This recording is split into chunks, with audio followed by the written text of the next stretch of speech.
All right, this week we have an extreme pleasure. I got an email the other day from one of the people that I consider my New York guys. I have my group. We interviewed Meg Shadell before. She's one of my New York guys, even though she's not a guy. But and I've talked to Luke, who's one of my New York people, and I have the extreme pleasure today of introducing y'all to Todd Reynolds, another one of my New York people. But also one of the people that I find inspiring across the board. And so it's a great opportunity to meet up. Hi, how you doing? Thanks for the kind words. That's lovely. Yeah, well, it's really serendipitous because I intersperse the interviews with different kinds of people. So sometimes real technologists, other times really focused. I do a lot of speaking with people who are doing like modular synthesis, stuff like that. But I really like it when I get a chance to talk to people I think are artists. And I would say that you represent probably the most premier artist that I know personally. Oh, man. So there, look okay. at that, buddy. I'll have to deal with that. No, but I say that because you're a person who integrates musical performance with technology, but in a way that I think is incredibly artful. And so getting the chance to interview is really neat because I want to kind of dive into a little bit of that, hopefully. So for those of you who don't know, Todd does currently, I think you're mostly doing solo work, right? Right. Is a solo violin performer who sort of has completely integrated Ableton Live and Max for Live into his performance world, such that he does these performances that are incredibly musically rich. And a lot of that is because he's a pretty fantastic violin player, but also because he has been very savvy about using technology but not having his performances be about technology. Does that seem fair? It seems totally fair, and it goes directly to what it's not what I try to be about, but sort of more what I've evolved into, and the story starts a very long time ago. I mean, I started playing the violin when I was 4 years old in the Suzuki method, just like most people do, and I grew up playing the concertos and Bach that every other violinist kid plays, and by the time I was 17 or 18, I was good enough that I got the chance to study with who I consider the greatest violinist of all time. His name was Jascha Heifetz, and some people know his name, some people don't. So I don't say it with any assumption that anybody knows his name, but I should spell it for you in case you want to look him up. It's Jascha, as you would expect, and then Heifetz, Heifetz. And Mr. Heifetz back, 25, 30 years ago was known by everybody. Right. This was normal. So I studied with him for about 2 or 3 years, and my parents' intention, starting me on the violin that early, was that I would become something akin to that. That the soloist who stands in front of an orchestra and does that.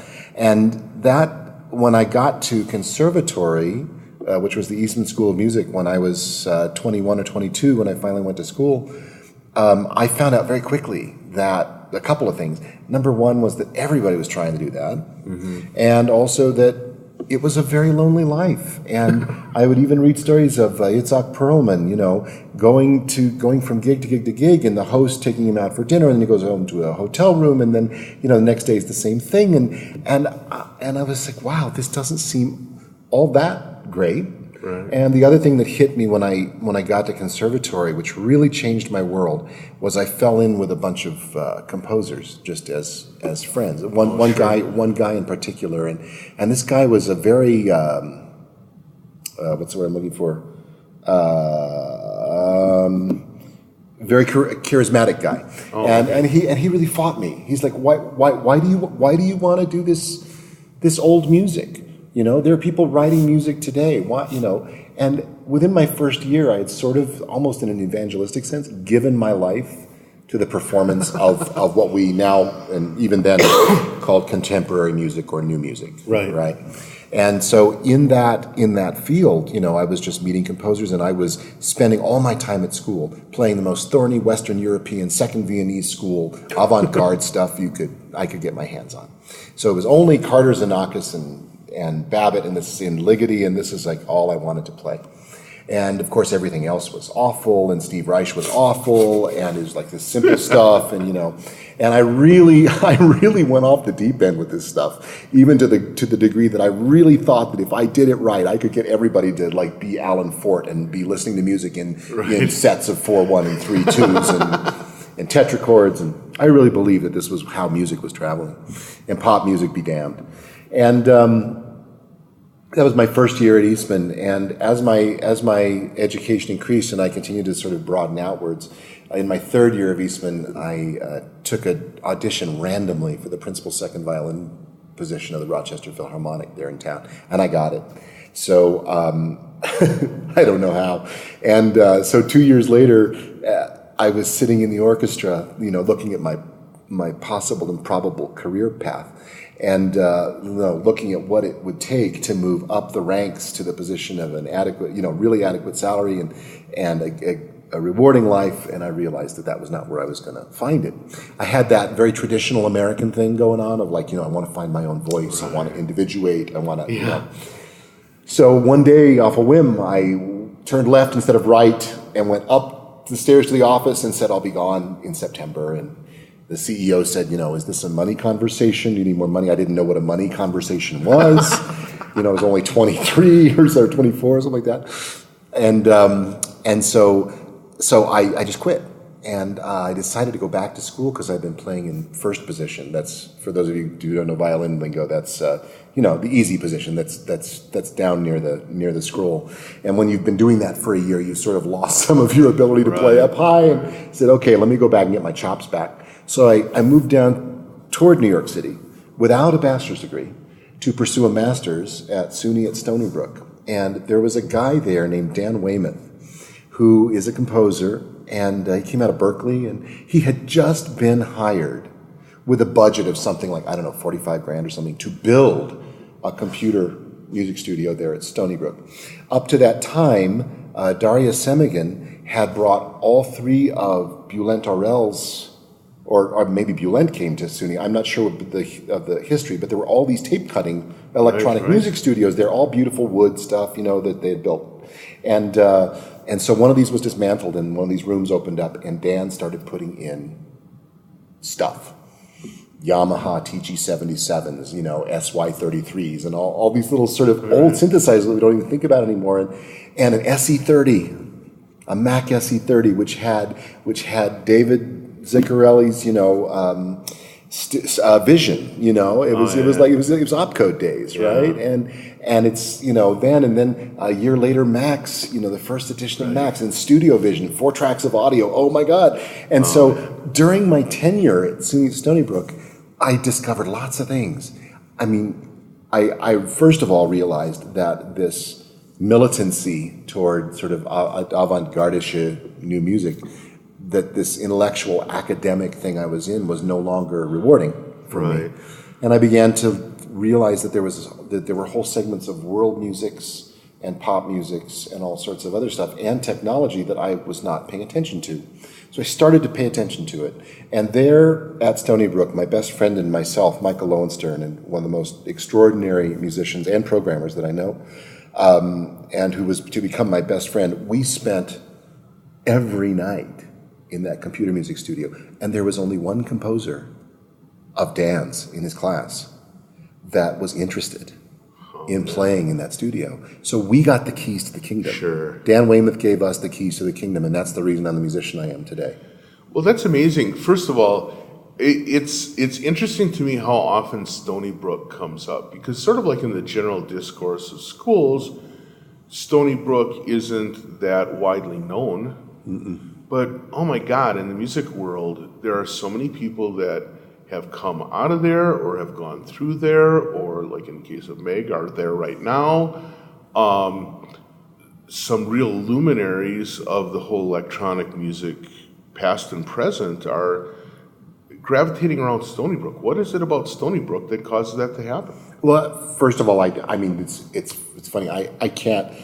You don't know. I can't answer the question. I mean, the one thing I can tell you about my day, and it's not only electronic music, of course. It's like if you take a look at all of the major new music performers, everybody from conductors like Brad Lubman, chamber musicians like Tara Helen O'Connor, a flutist, Jackie LeClaire, who's now at McGill. You know, all of us people, that was known as the New Music School because greatly because of a pianist named Gil Kalish, who was there. Oh, yes. And a lot of the New York sort of new music intelligentsia went out there to teach. So it's always been known as a new music school. I don't really know what it's like now. But I do know, unless I'm incorrect, that it was Dan Weymouth, this same guy, who created this program that Meg was hired to direct. Right. This whole new media thing happened after I left, way after I left school. And when I heard about it, I'm like, I didn't even really understand what new media was then. But, you know, the idea that this was going to happen at that school, I'm like, well, that's pretty forward-looking, and I didn't know if it was going to mean anything or do anything.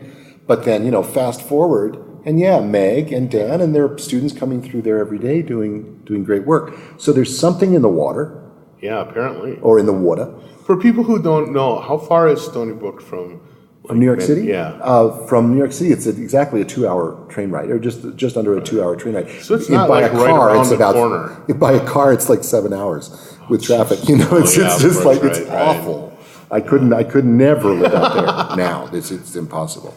But it's, you know, it's right on the water. It's a pretty cool place to be. And I haven't been invited actually out in years. So I don't know what the campus is like. Meg, of course, I'm sure told you, and I know I watch Meg carefully because she does great work, and she's a real thoughtful right, educator. Very much so, and so I know that she's amassing great tools and teaching her kids. Well, I think what we have to do, you and I have to team up on Meg and like force her to get us out there for. That's fine. I think that would be great. But now, the other thing I want to kind of explore is you were on a track. You were on a track to sort of like follow the traditional history of classically trained violinists, which is, right.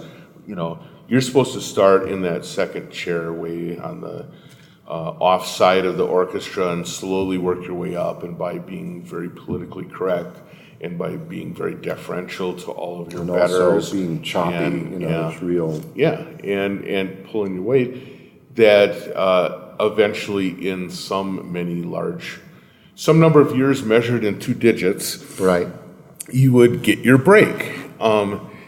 But you also point to this idea that it's sort of very American to say that's not a viable path. How much resistance did you run into because you weren't willing to stick with the path that was standardized?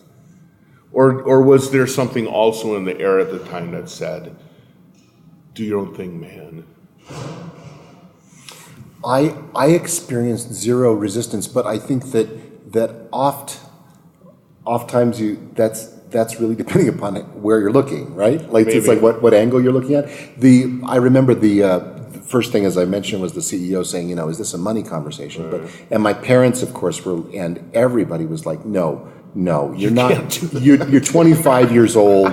You have no credit card debt. You're making what at that point was a hero's ransom, $40,000 a year in Rochester. Right. You know, you're making more than anybody else in the music in the orchestra. Not everybody besides the concertmaster, but you're making a premium because you're playing a principal chair. Right. Nobody does this. You're nuts. So that was it. But then I go back to school where everybody's in a different position, and the school is welcoming me without a bachelor's degree because of some precedent they had with job experience.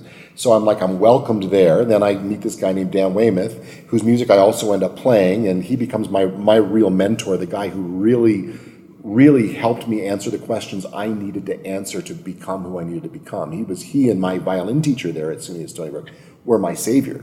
They were the ones who opened up the world to me. So I can't say that I experienced any resistance. Well, that's cool. And again, you're right. Maybe by focusing your gaze in the right direction, you didn't have to put up with it. That's cool.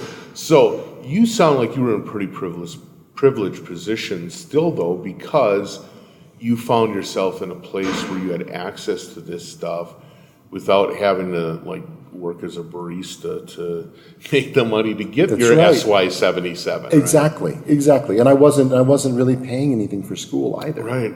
So in that kind of circumstance, what did you gravitate towards? So that was really, there was like a huge explosion of like popularized tools.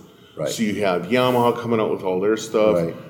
You have Roland, and you have other people coming out with tons of hardware. You've got Opcode and Motu and Cubase all coming out with their incredible software that's integrating audio. There were a million options to take. Which one did you find most compelling?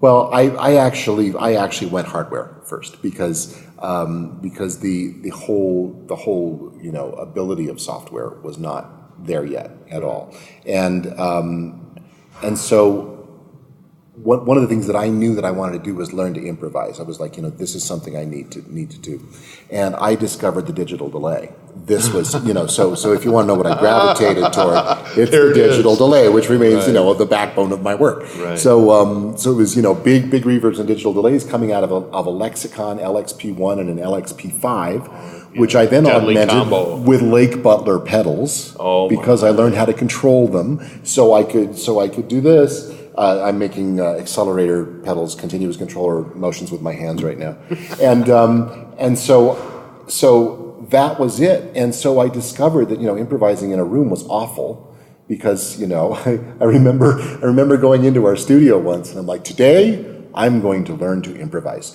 So I shut off the lights so I wouldn't even have to face myself, right? With the humiliation of what I was about to hear, right?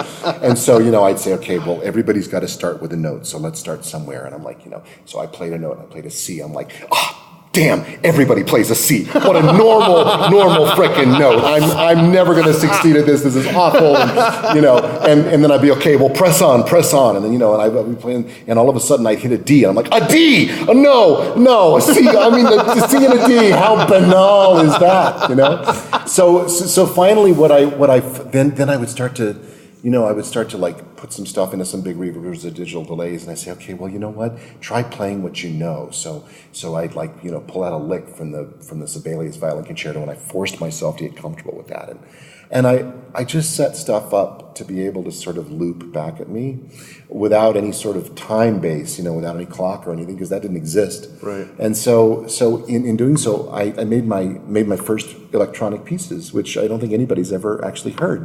They don't suck, but they're not great either. But that's I gravitated toward the world of sort of recording myself in real time and processing myself in real time. So I guess we can say that. And when I did that, the one thing, what I haven't told you is that when I was 16 and 17, I was actually, Radio Shack used to have computer stores. We used to call them 11 stores. Right. And I was a salesman. Oh, nice. I remember the Model 100. So you weren't the first laptop. Yeah, right. Yeah. And so I sort of had this technological desire and bent already ever since the Model 2000, the first real color dense, monitor computer. And so I thought to myself, as I had these hardware devices and I bought my Mesa Boogie Mark III amp and my electric violin, I thought to myself, someday this is all going to be a laptop. It's got to be. Yeah. 10 years later, it was, and I entered into the Ableton camp version 2.0. And somehow, as a college student even, or post-college student, I had gotten it into my mind that, if a rock and roll musician can tell the story which gets them an endorsement and gets them a relationship with a company, that's really what I'd like, is a relationship with a company so I could understand better, learn, participate. Maybe I could do that too. So I started making phone calls. And with different companies, I would be able to sometimes call and say, I would love to embark on on an investigation with you. Could I have an Eventide, H3000 for a month? And they gave it to me. Right. And then I would make pieces with the H3000. So it was still very much hardware. And I think Ableton was Ableton was my way in because that was the first thing that did anything real time. There's still some latency problems, but not that much. And I was able to do stuff. And I'm not with the company in that way, but I've been with that software as my primary sort of piece of software ever since that time. And I am an Ableton artist, and I do have relationships with people in the company. And I'm really concerned with the company doesn't need me at all for its success, but I'm interested in supporting the success of that company and Cycling 74 too. They're my favorite pieces of software to use because of this first bent that I had toward real time, right? Working and manipulation of the sound. Interesting. Well, that's first of all, it's hilarious to bring the Tandy machines out. Talk about something I haven't thought about in ages. But also this idea of like the early, because I agree, there was a sense at which, you'd be sitting behind this big tower of gear and you just had the sense that this was going to eventually end up on a laptop. For me, the first time I saw it, when Cubase VST came out, and all of a sudden there were plug-in effects that you could use on these audio recordings and it would work on a laptop, just barely. Mm-hmm. I mean, you could crash it really easy. You had to turn the crank really fast in order to make it go, right? But it would kind of work. And I remember I was on a train trip. I was going from Chicago, a train trip from Chicago to Washington, the state of Washington. And I had gotten a sleeper car, and I had my old Mac laptop, and I had gotten both Digital Performer and Cubase VST on it. And again, and I was just like, I'm going to sit in the sleeper car and figure this stuff out and really make sure that it works. And by the time I got off the train car, I had blown myself away. I know, right? It was so awesome. It was such an amazing experience. But that had all been prefaced by years and years and years of working with delay pedals, working with reverb pedals or reverb rack gear, working with big mixing desks and all that stuff. And I have to say, I felt like, at the time at least, I felt like it was a good thing I'd started off with all that hardware because it really properly set the stage for doing this stuff. But I was also really quick to just bail on hardware. I could bail on hardware. Oh, I was too. I mean, what's interesting about hardware though, and it's sort of like this this argument for vinyl too. I cannot, and I'm not savvy enough to really know why, but I cannot get the sound out of any Max Patch or out of any Ableton Live combination of devices which will match an Eventide Orville sound. Hardware sound. I cannot. The preamperage, something about the electricity in that stuff. So it's like, it's so, and then that's why I think so many people like yourself love modulars too. It's just like there's a quality there, and I have never really jumped back into that. I can't. I'm getting older, so I can't carry my Orville and the planes too. It makes it harder. So I can't carry my Orville all the time. But when I'm at home, I'll often choose that, as a sound device. And if I can't, then I settle for whatever I can get out of my laptop. But the ability to travel with nothing but a laptop, a soft step, which is, if anybody who knows that foot pedal, is about a half-inch tall and weighs less than the recorder we're using to record this, and just to be able to travel with so much of nothing. Right. Well, and so hardware. So other than your violin and apparently a pickup, I would assume. Right. I use an LR Baggs pickup, which is a piezo transducer right in the bridge. Okay. And then your laptop and the soft step. Do you have any other hardware? I'd actually, and I'm just right now just finishing up making my very first ever gear page on my website, which is getting completely overhauled. I've become a little bit of a controller slut, even though I don't use them all to my greatest advantage. But I've right now in my stable have an Ableton Push, obviously, and of course, which is the only real drawback to that is that it's a little heavy to carry. But I love that piece. I also use Native Instruments machine. Right. And then I've got a Livid Instruments Omar GB. I love that company. I love those guys. I love everything they stand for and everything that they've made available in terms of programming. Their Control R. Right. A Mono 256 and an Arc 4, both of which I've found it really hard to find a way into. I'm still struggling with that, and I really want to make use of these machines, but that's really more about me being a better programmer than it is anything else, because those devices are amazing. And then there's such a beauty to them. Oh, and then they're beautiful. Like, let's not even talk about that. Right. But then the Novation Launchpad and Launch Control. These are my and so when I go out, if I really need to go out and carry something in a bag, I will carry my soft step, my laptop, a tiny little impedance matcher sort of preamp by Sarno. Okay. Ed Sarno, is it? Is his name? I hope it's anyway, his big thing is called the Steel Guitar Black Box, and it makes any piezo transducer sound good instead of awful. Okay. And it's all it is that I can tell is like this 2 buffer preamp. It's not even a preamp. They don't call it a preamp. It's a buffer sort of thing, and I don't even understand. It's a brick. Right. So anyway, I got a smaller one that's coming in the mail. And then for controllers, I will use Touchable on my iPad, and I will take the launch control out just so I have some dials. That little small launch control, it's $100. I mean, really. Right. So I'm pretty portable. Yeah. Well, because I was going to say, when you started doing your guitar slut walk of shame there, I was like, it sounds to me like it'd be easier carrying the Orville. Right. But, well, if I'm going to carry all, and I don't carry all those things. So if I'm going to take, there's actually on my Google Plus page, there's a picture. The cover picture is of my rig from last year. Oh, okay.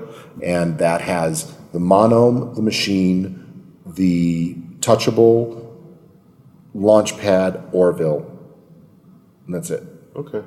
So when I really want to do a whole hour's worth of show, or I'm like working for somebody doing a live scoring thing, that's what I'll use. Yeah.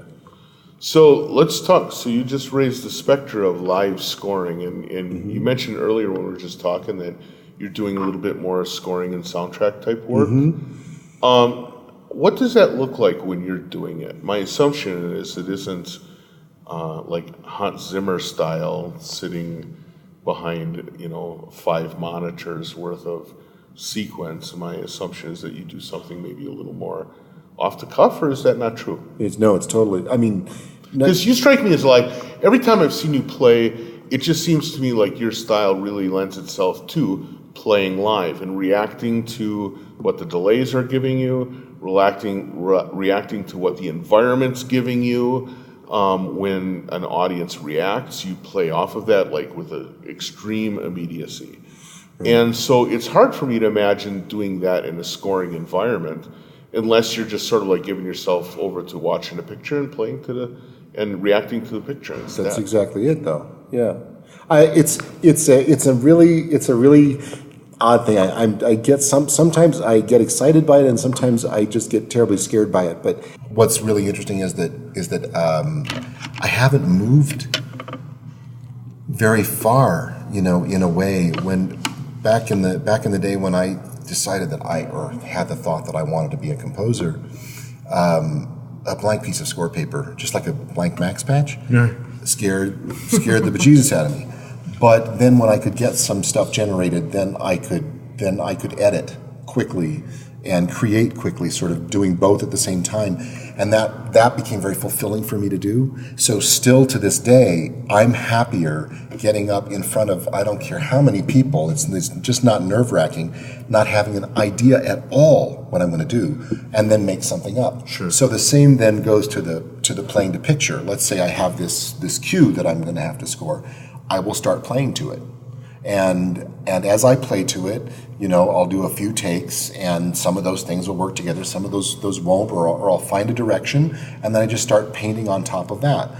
I'm just now getting to the place where I can record 10 tracks at one time on my laptop while processing every one of them, and just go from one to another and loop on top of them, and then be able to then work with those 10 individual pieces of material. Right. So that gives me a whole lot of freedom, because then I play something in that makes sense to me. It already has an arc, already has a form, and then I can edit and it. piece it together. Yeah. Well, that's pretty interesting. I can imagine you doing that, having seen you perform, because that's sort of how your performance takes place, or at least that's my perception. That is exactly how what your performance is. It's always a combination of maybe a little bit of pre-written material, but not very much.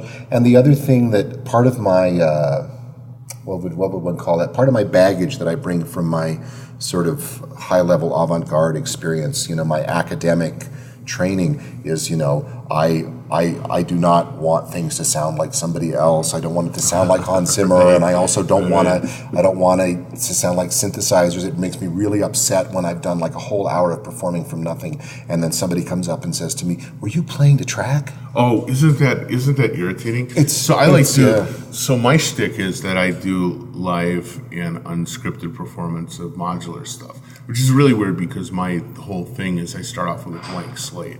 Right. So they literally watch me patch every noise in, right? And when at the end, people come up and like, so how much of that was pre-recorded and how much of it was done live? And I want to cry because I'm like, didn't you see those big gobs of sweat like falling off my forehead? Exactly. I really worked for this. It was making burp sounds and I didn't want it to. Right. No, but that's it's such a different level of knowledge that everybody has about this stuff, and so I mean I don't begrudge people their question at all, but now whenever I perform I actually do a shtick. Yeah. And now I say, what you're about to see, just to sort of let you in behind the curtain right away, this is what happens here. And not so that you are any more or less amazed, but so that you can at least know that I'm making something up just for you.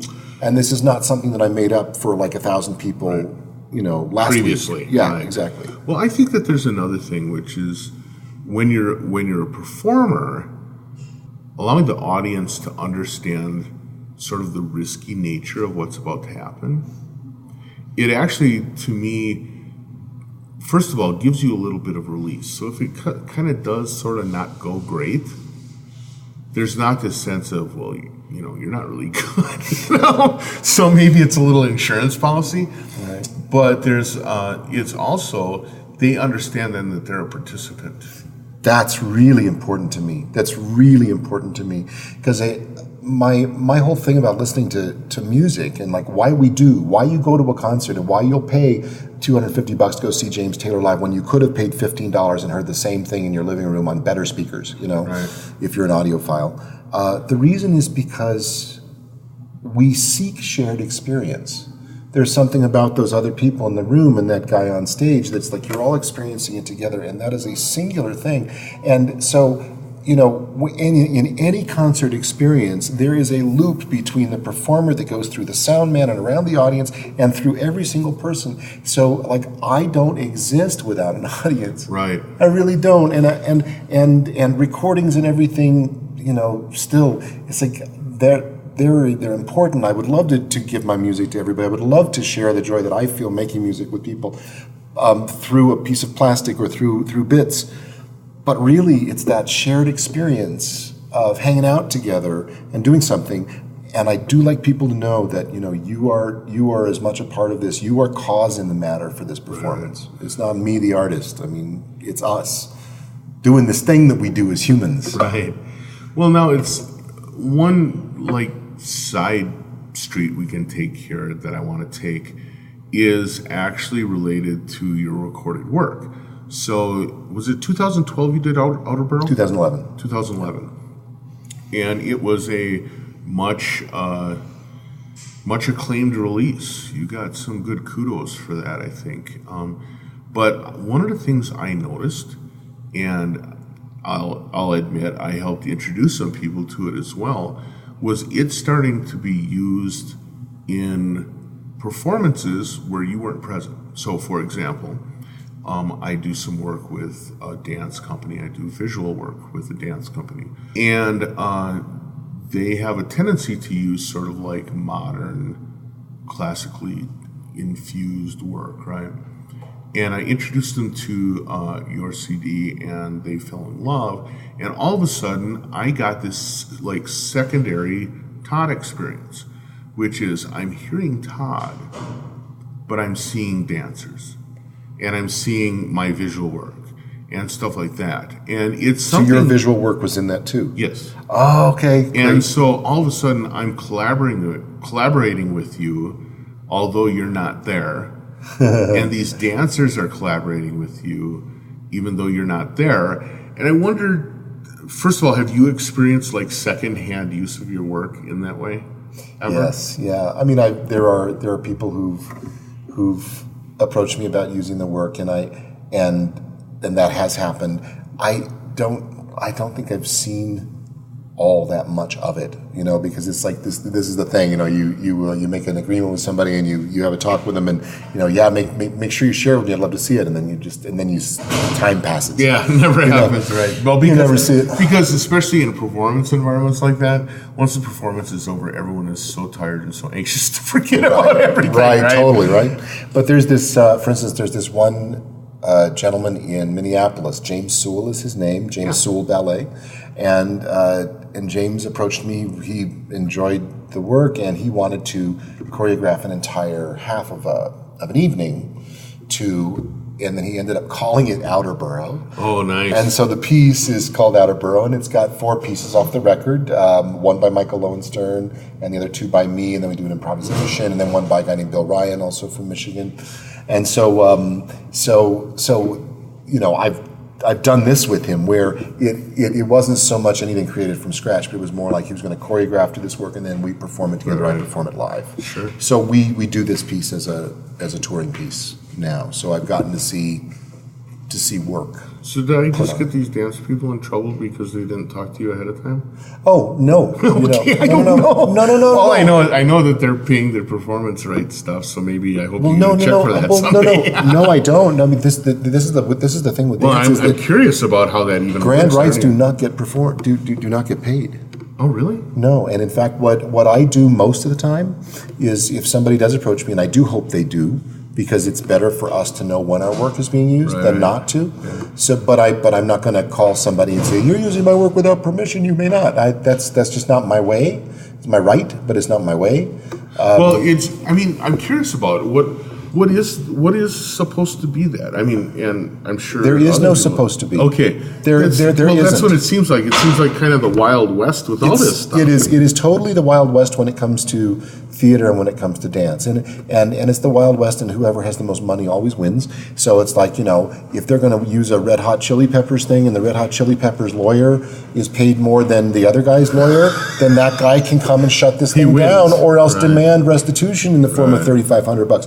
I don't know, but I mean, for us, small time folks just on the bottom of the ocean, I'm thrilled to hear that you shared my record with somebody who fell in love with it and used it. That, just knowing that from you, number one, is enough.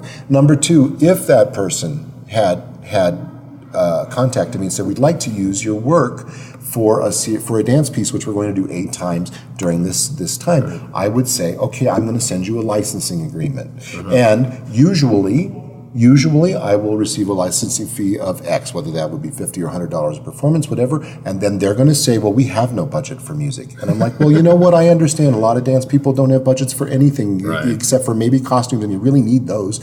So it's like, because you got to dance dressed in this culture, and so I know, right? So at that point, I say, I will send you this licensing agreement, which I never get done, which basically says you have permission to use my music in this context.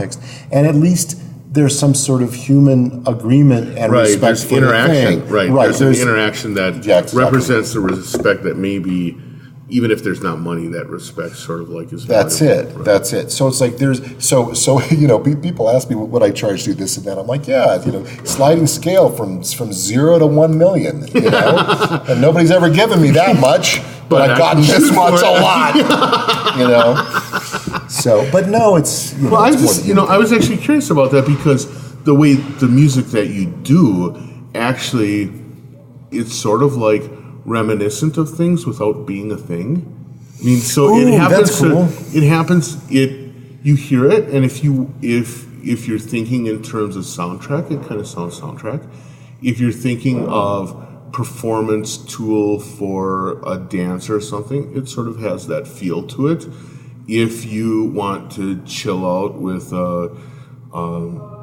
Molito and enjoy a relaxing listen to a beautiful thing, it works for that. If you want to put on headphones and do panning exercises. Yeah, right. Or if you want to do the audiophile thing, it works for that. Yeah. I mean, it has sort of the ability to fit in a lot of places without sounding like it's pandering to any of them either, which is I mean, cool. hearing you say, I mean, it's so funny. There are, for each one of us individually as artists, there are a few things that can really, really get to us when somebody says them. And some of the things for me are all the things you just said. Some of the things for me are, what's another one? I put on your record again just the other day. Right. The idea that somebody gave a second listen to my record, that means a lot to me. So it's like I didn't try. One of the things that I know is death is trying. Right. So I do want my music to be organic to me, to be coming out of me as nothing but the sum raw total of my voice. I will work at it to make it what I want, but I really do not want to be accused of trying to make a certain kind of music. Never mind even in order to accomplish X, but just try. I really, which is why I like this starting from scratch thing on stage. Yeah. I'm okay if it fails. I'm okay if it wasn't great then, and I come off stage often going, oh my God, that was such a mess. But still for somebody, they made something out of it. And since human beings are meaning-making machines, they will do exactly that. If they're in the soundtrack head, it'll sound like that. Mm-hmm. And I don't want to force the issue of what it is so that it can be accessible to the most amount of people. Not for accessibility's sake, not for making money's sake, because that just doesn't happen anymore in music, unless you follow a different prescription of rigidity, like in pop music, like what you've got to do that. Or dance music, for example, where you have to fit into a sub genre, right. Bass trap music. Or exactly. Whatever. Now, the thing, what's interesting is in talking about that with your music, I have seen it described as classical music. I've seen it described as experimental music. Mm-hmm. I've even seen it, I saw one review where they talked about it as a very interesting jazz album. Right, and don't forget New Age. I did that one too. Oh, of course you do. Maybe I just didn't. Is it New Age or New Age? I don't remember how you pronounce that. Yeah. But how do you deal with people's undying desire to label things? Yeah, it's funny. Speaking of our mutual friend Luc Dubois, Luc just had the first big, huge solo exhibition, like a retrospective down in Florida at the Ringling Museum. Right. And one of the things he did as a celebration there was he brought a bunch of curators down, and myself and Jill Sigmund and a choreographer and performance artist. And we all sat around the table and talked around the subject of a paper that he had written called Genre Creates Ghetto. Mm-hmm. And it was a really compelling conversation, which really summed up what I felt for a long time. I acknowledge the need for us to categorize and label. This is not something that's going away, and this is something that needs to be embraced and coddled gently. By the same token, you start labeling somebody, and in your own mind, and in the mind of who you're talking to and who you're writing about, you begin throwing all sorts of limits on that person and that art. So I then, as the artist, have to not resist or reject, but simply channel it. So somebody comes to me and says, I really didn't like that piece that you did because it's much too simple. Then I just say, thank you. I'm really glad to hear that you didn't like it because you, number one, had a response and it gave me something to think about that I wasn't thinking about yesterday. I was going to say the fact that it got enough attention that you would respond to it represents some sort of success. Some sort of a success at connecting, right? So the same with the labeling. I've I take it for granted that that I'm going to be labeled as a classical musician because that is the lineage from whence I come. Right. If you take a look at my whole sort of looping thing and the way that I make music, you'll hear a lot of Steve Reich in there, who's been my boss for like 20 years. I'm a member of his ensemble, have been since 1990, and you know, Terry Riley, who I love and respect, all those minimalists, and then I'm like part of my Bang on a Can is my musical family. I'm the violinist for Bang on a Can and one of the teachers at our institute. So it's like I am a classical musician. At the same time, I am a rock musician, I am a pop musician, I will float between anything. The only thing that I really try to stay away from is that I think I need another lifetime to learn Indian music, so you won't catch me on stage trying to simulate that. Squirt through one of those. I mean, I tried to take my first couple of my Indian violin lessons, and I'm like, no frickin' way. No frickin' way. This is something even more so than jazz. You start from the back then. At least jazz is America. It's like America's quintessential music, jazz and bluegrass, and it's like this is American music, not that Western European stuff that we imported and sort of follow along with in classical music. That's our music. So it's like I grew up with that to a certain extent, although I'll never be able to hang out with the Wynton Marsalis folks on stage, and so now I am who I am. And if you're going to come to me and say, as you just said, sort of feel like your music's uncategorizable, then I'm like, great. I like that 20% more than you coming to me and say, yeah, I can hear the classical influence in your music. I'll be like, great. Well, I can hear some bluegrass stuff in your music. Great. I even hear some Enya in your music. I'm like, yeah, it's that reverb. So it's like, it's all cake at this point. Right. It's all cake because at this point I do have to make a living, and I make a living by hook or by crook, teaching, recording for people, soundtrack stuff, remote recording. I'm like piecing together my living, but what really makes me content in life is connecting to people. Sure. And whether that's through teaching or lecturing or doing TED Talks or doing or playing concerts or collaborating with other artists across disciplines, whatever that stuff is, that's my life. Right. That's what I'm about. And there's no amount of money which can compensate for that. All the money in the world would serve to simply make that easier to get up and do the next day. That's all that the money and the living's about. So then, if I can do that and keep on meeting people and keep on stretching outwards and make my world bigger and bigger and bigger and bigger, then I'll die happy. That's amazing. That was an amazing discussion. So far, when we talk about your work, we've mostly focused on your solo work, but you are also quite well known as parts of different ensembles. So you mentioned working with Bang on a Can, which you've been involved with for a long, long time. Over 20 years now. Over 20 years, and of working with the Steve Reich Ensemble. Mm-hmm. What other group type work do you do? Well, in 1998 or 99, I started a string quartet, which at first I had deigned to start sort of as a David Harrington Kronos model, sort of a leadered band with an intention and a vision, which was mine. And after about the first year of working together, where there was, the band began to make some noise very quickly, and everybody decided that they wanted to throw down and wanted equal parts of the pie. So sort of regrouped that band, same personnel that I had really wanted to play with. And that became known as a group called Ethel. And that became known as Ethel in 1999, and then we started Ethel's Foundation for the Arts, and then in 2005, they grouped together and sort of unceremoniously fired my ass. So they got rid of me. But that is a group which, through those 7 years, articulated a vision of interdisciplinary and sort of genre exploding, whatever you want to use, the appropriate word that you want to use with the word genre. We did a lot of great work in being sort of the only, there weren't too many quartets. Besides, Kronos is the model and forever will be. They're my heroes and my friends, but there weren't that many people, so we sort of wanted to be writing alongside that model and also throwing improvisation into the mix, throwing electronics into the mix, and visuals and everything else. So that during that 7 years, it was its intention.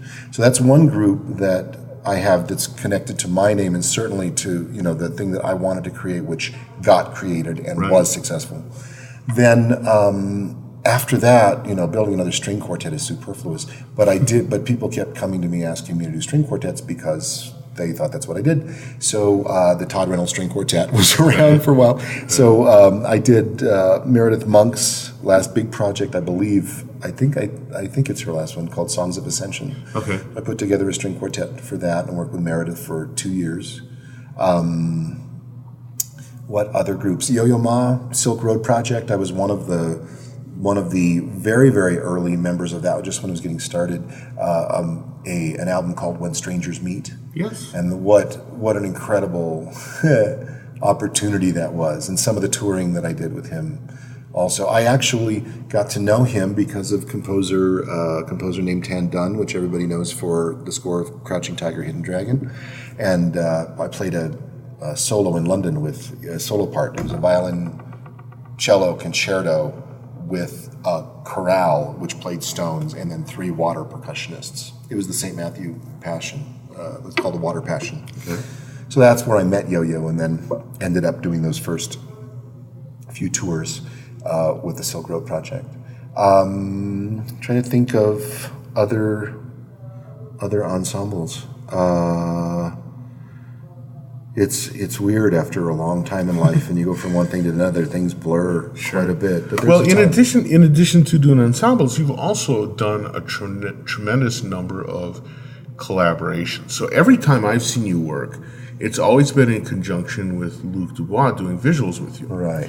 Which was a really pretty incredible combo, because Luc's stuff, he found a way to, again, in a very interesting way, sort of like react off of you while you're playing.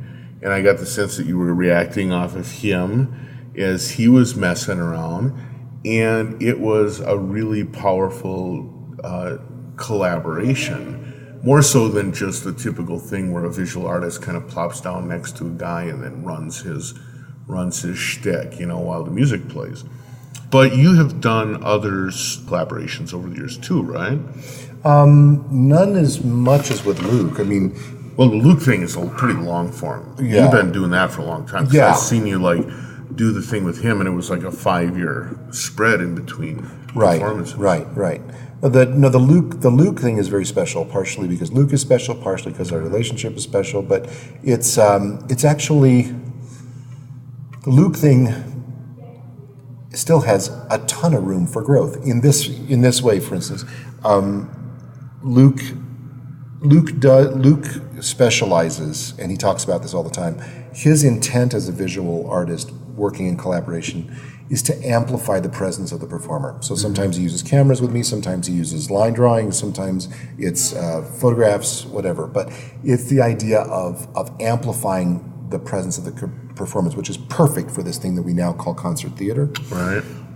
But in this way that we've worked together, I've never done the rear view mirror or the external monitor. So I was really watching him because everything's going on behind me. Yeah, you don't. Right? You don't. I have not done that. Oh, that's unreal. I would have bet dollars to donuts that you were. Right. But the reason that is because Luc is listening. Luc's computer is listening to every note that comes out of my violin. So of course there's that connection. So I mean, in a way, I don't want to get to the end of my life not having explored this more with him, because that is something we can do relatively easy. It feels, I don't want to use the word cop out, but it just feels like there's more we can do. Sure. Luc and I can do together where I am responding to him. Right. And so completing the loop. Completing the loop. The problem is that Luc's work is so beautiful and so well thought out that it's enough, just the way it is, Well, and to what extent do you actually worry about the idea? So For a while, I did performances in planetariums, Uh-huh. and I had to just literally learn to ignore the fact that there was anything going on. Because, especially in planetarium, where stuff is going on 360 over your head, it's real easy to get so entranced by what you're seeing, you forgot you're supposed to be playing, and all of a sudden this horrible silence comes over the room, and it's a little disturbing for everyone, right? Right. I mean, Well, I haven't ever had to learn Yeah, to you ignore never it had, because right, I'm facing right. forward and I'm trying, because it's my duty to connect with the audience. Right, that's but true, there right. are times when we've been performing when all of a sudden I'll wheel around and I will look at what's going on the screen behind me, and I will absolutely respond to that for a little bit, and then I'll have to go back to what I'm doing. So it's like, once again, Luke and I have never rehearsed a day in our lives. So we appear, we show up, and he's set up in about 2 minutes, and I'm set up in 20 minutes, and then and then we make sure that everything works. But I love working with dancers. I love making stuff up, because when I'm making stuff up, then I really am reacting, and somebody leaps, and I can do something to support that, or somebody begins something new, and I can do something to support that, because my toolkit given to me by Max and Ableton Live, my toolkit gives me 24 to 25 options to do at any moment. So in that way, that real-time stuff, I never get lost there, because I've got a few foot pedals, and at least with that, I can set something in motion which changes the whole landscape of what's going on. So I can follow a through line. So I guess if you were really asking about the visual thing, in relationship with the planetarium thing, that would be the same thing. Yeah. Except that watching TV is different than watching a live person who's making, like real tangible physical decisions right in front of your face. Yeah, that's actually quite intimidating when you're doing that, because you do something and you see the reaction, all of a sudden you understand the responsibility that you have. Right, at the moment, right. Well, in improvisation is this wonderful metaphor for life, where each person who is an improviser, and you'll see this so powerfully in the whole John Zorn camp, and like Mark Rebo and all those, Elliot Sharp and all those guys, everybody is making as powerful of choices as if they were completely alone. It's it's in the way, like you mentioned, the Wild Wild West. Every man for himself, with the consideration of every other man there. Right? So it's like if I'm working with a bunch of dancers, in order to leap, that's a powerful choice. Mm-hmm. You don't change that in the middle. Right. So you have to make that choice, and I have to make my choice, and then you have to deal with the outcome. Sure. And that's sort of a wonderful place. That's sort of a wonderful place to be, because everybody's living their most powerful selves without having a conversation about what the dangers of the outcome might be. Right. There's no risk aversity there. So you've gone from a person who started off with the reproduction and expansion of pre-composed information to being, what it sounds like to me, pretty much completely embedded in the improvisational world. Yeah. I mean, it started out with my inspiration. My fundamental inspiration was Jimi Hendrix. Okay. And I didn't even looking back on it now, I didn't really understand what that meant. Right. But the fact that somebody could make that much noise and that saturated of sound and that beauty, and then the next thing was Steve Reich, which was not electronic, but sure sounded like it. Sure sounded like dance music before dance music happened. Well, you listen to Stephen Reich, and there are so many ways that things that we now imagine as like a filter sweep, that was a composed movement through the orchestra of the different harmonic content of the instruments. By sweeping them in a certain way, you could get a certain thing. Or you get the slow movement through a like key Ponticello change. to Tosto on a violin, for instance. Right. Or you get this smeared movement through a chord or key change by having it based off of a performance movement instead of being a pre-written change, in a timed piece. I mean, so many of those things now sort of translate into things that we think of as sort of like synthesized tones, right? I would say probably half of the people that are going to hear this podcast will have come to music through something like, band in school or Suzuki method or whatever, and started off with the pre-composed work. But a large number of people, and particularly from the non-professional world, come from pretty much everything's improvisational. And nothing's really pre-scored, because even if it was scored, they might not know how to read it, or might not choose to ever learn how to read it. What do you see as the benefits of each side of it, and how would you suggest that people take a taste of the other side? Oh my God, that's like the best question ever asked. Not to pat you on the head too much. Wow, that's a beautiful, because that goes to the essence of like what music is today. So I came up with rigor, lots of discipline and rigor, and my childhood was noticeably absent of the concept of play. Mm-hmm. It was much more about rigor, and I paid for that in hours and hours and hours of therapy. So there's something that is really gained by that. I have an ability at my craft of playing the violin, which serves me well. It's without meaning to sound cavalier about this, I really don't mean it like this, but playing the violin itself after you've been doing it for 46 years is a little bit like brushing your teeth. Mm-hmm. You know where the toothbrush goes. You know what to. I don't want to get too oral about this, but it's just it's something you do every day. So it's like when I pick up the violin and I want to express an idea, it is not difficult for me to express that idea or to find an idea to express. Sure. So that's a real benefit to the rigor that I've been through, and all the conservatory education and the music history learning and all that stuff. Man, I would not give that back at all. I feel fortunate to have it. By the same token, when I decided that I wanted to branch out past that, there were periods of rejection of what I had learned. Periods where I really had to struggle to say, well, if I'm going to make that sound, if I'm going to really play a blues note and sound authentic, if I'm going to try to play the blues, that there's a level of authenticity from having been in that world that I cannot ignore. Right. I cannot be a stupid approximator. And so instead, I have to really, really dig down and really give up some of the things I learned, and not have them be as important. And then right on the heels of that, it's like, oh my God, I'm losing my technique.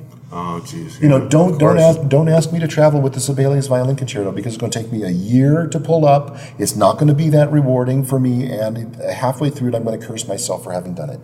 I'm not the guy I was 20 years ago. Right. So it's like there's a very complex thing that goes on here. When you open yourself up past what you know to have been your norm. So that can be complex, very rewarding in the end, but it takes something. This is the same thing with religion, with sexuality, with any of the things that we go through as human beings, where we progress past what we know and open ourselves to something new. Right. There's always that path. So in a way, it's normal, and I shouldn't make too much of a big deal out of it. On the other hand, except you should, because the fact of the matter is, we don't always treat.